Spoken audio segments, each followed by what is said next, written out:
bakunzi bo kumva official turabashoje tubaye ikaze mu biganiro byacu. Kuri uyu munsi wa none rero twagarutse kuri homemade cyangwa se bya bintu twikorera mu ngo. Kenshi na kenshi tuzakenera ibikoresho bitandukanye. Hazarimo ibikoresho bijyanye n'ibi twifashisha turimo dukora amasabune n'ibindi bitandukanye, amabase, utuko n'ibindi bitandukanye.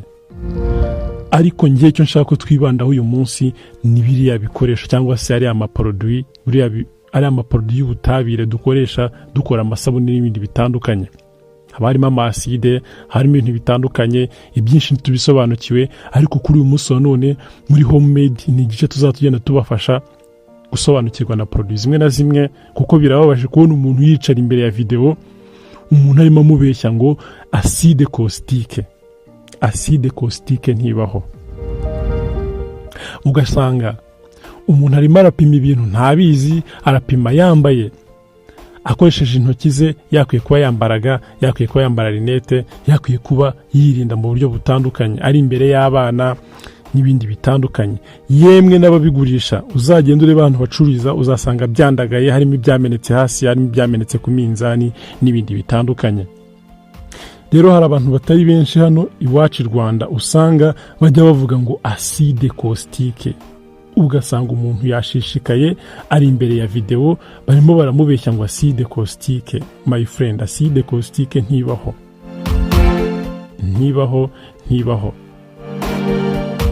Tuvuga soude caustique cyangwa caustic soda cyangwa sodium hydroxide.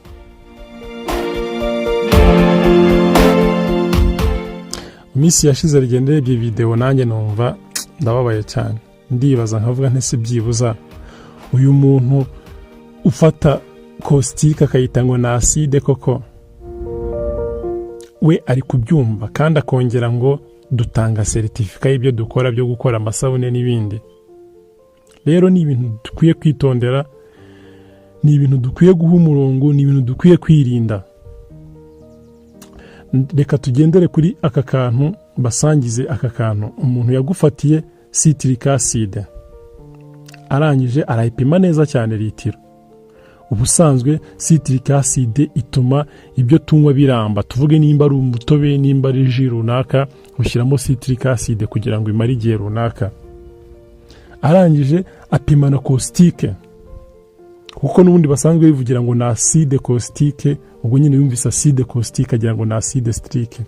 Arangije amazina yayo arayatandukanye. Ubusanzwe acide citrique ikoresha kuri bino biribwa, caustique igakoresha kuri bino biri cosmetique bijya ku mubiri, bifura cyangwa ibindi bitandukanye, kuko buriya yifitemo ubushobozi bwo gukuramo imyanda mu bintu bitandukanye iyo yakoreshejwe muri produit runaka.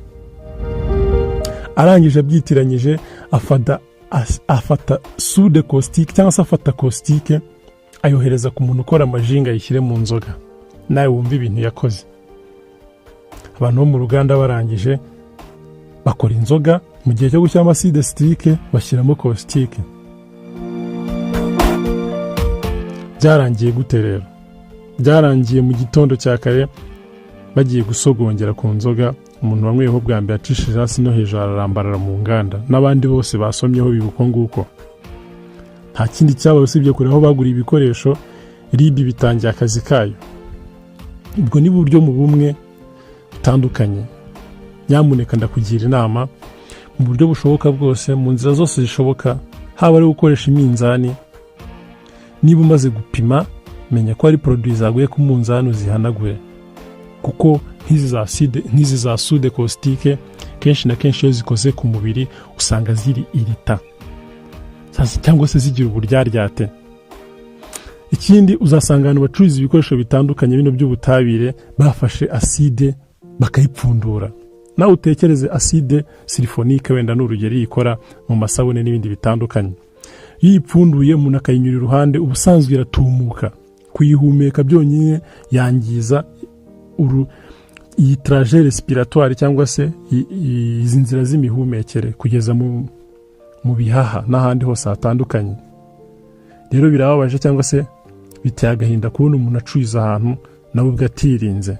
Usanga umuntu arakora kuri produit n'intoki kandi ari produit kwangiza uruhu. iyo wafashe kuri caustic usanga mu biganza byawe cyangwa se ku ruhu rwawe hagagaye. Iyo acide sulfonique kumenetse ku mwenda uzasanga hajeho igitasha cy'umweru, birangire umwenda unacitse. Rero ni ibintu bisaba kugira ngo dukomeze twitwararike, tumenye kubana nabyo. Genda ugure produit zawe, ushyiraho amazina yayo, n'ibyo wakoresheje ntibirange, ariko ubutaha uzamenye ko yari acide caustique, uzamenye ko ari wungaro, uzamenye ko ari sulfonique. Uzafate scotch cyangwa se ka kantu kagufasha komeka, ufata agapapuro womekeho, ubiha amazina yabyo ku buryo n'ahantu wabibitse kabe n'ubwo waba udahari umuntu uzabyegera azamenya ibyo ari byo. Burya kuba utazi ibintu uko bikorwa ni ibisanzwe, kugerageza gukora niyo ntwari ikomeye y'umwihariko nk'abashimiste cyangwa se abanyabutabire. Umuntu wese ukoresha produits zitandukanye tubyita trial sampling, cyangwa se kugerageza. Byibuza umuntu agerageza inshuro 3 ku kintu runaka.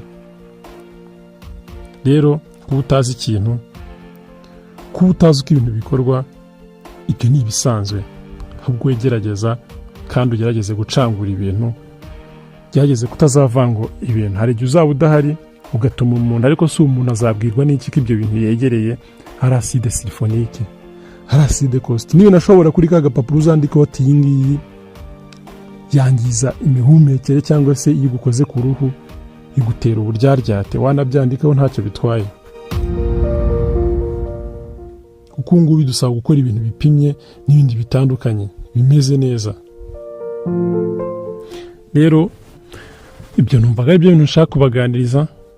Ikindi rwose mu buryo bushoboka bwose, mu nzira zishoboka, n'abari ababicuruza yemwe abenshi uzasanga batabisobanukiwe. Usange ni umuntu umeze nk'uriya. Umuswa ni nk'umusazi, my friend. Umuswa ni nk'umusazi, ushaka kumwaka ikintu runaka akaguha igitandukanye kandi ntiwamurenganya, kuko kubaho muri iyi minsi ni ugushakisha ubuzima, ni ugushakisha uburyo tubaho, ariko tukirinda no kuba twakora ibintu byatwangiriza izina cyangwa se bigatuma dufungwa. Ngiye bijya bimbabaza bikantera n'agahinda iyo umuntu ubona yiyita ngo ni umwarimu runaka cyangwa se wenda ntacyo bitwaye, ariko ugasanga aracyakina na produit. Usanga urereka umuntu ibipimo, urafata ingano runaka ugahita ucuriramo, umaze kuvuga garama 10 warangiza ugasukamo ibintu bingana na garama hafi 150. Urimo urakorera ahantu hari produit zangiza cyangwa se zitumuka cyangwa se n'izi zitandukanye, ugasanga umwana arimo arahacaracara akoramo n'intoki. Ni ibintu bibabaje cyane. Usanga umuntu arimo arakora ntiyambaye itaburiya. Uriya itaburiya ni umwenda mwiza cyane, itaburiya y'umweru niyo y'abashimiste kenshi uzabibona. Impamvu twambara itaburiya y'umweru ni ukugira ngo tutitiranya amabara. Hari igihe kenshi na kenshi ushobora kuba wambaye itaburiya y'ubururu, urimo ukora amasabune runaka, urimo ureba ibara, warangiza ibara ry'itaburiya kwa ko riba buriya ribengerana rigakururwa na produit, ukagira ngo ibintu birasa n'ubururu kandi bisa n'umweru. Rero niyo mpamvu twambara itaburiya y'umweru, kuko buri umweru tufata nkaho nta bara riba rihari, kugira ngo utaza kwitiranya amabara. Bakunze kumubufasho. Rero reka ncumbikira, nshimira kandi subscribe, like, comment, share, ariko mbizeze mu buryo bushoboka bwose ku gitekerezo cyangwa inyunganizi ku bufasha butandukanye watwandikira kuri izo nimero mureba. Niyemeje kubafasha mu buryo bushoboka bwose muri processing. Ntago ndi umuhanga, ntago nzi bya mirenge, ariko utwonzi tuzadusangira, n'utwo ntazi tuzagereza kudufasha cyangwa se tuzagereza gushakisha ubusobanuro bwabyo. Hasta la vista.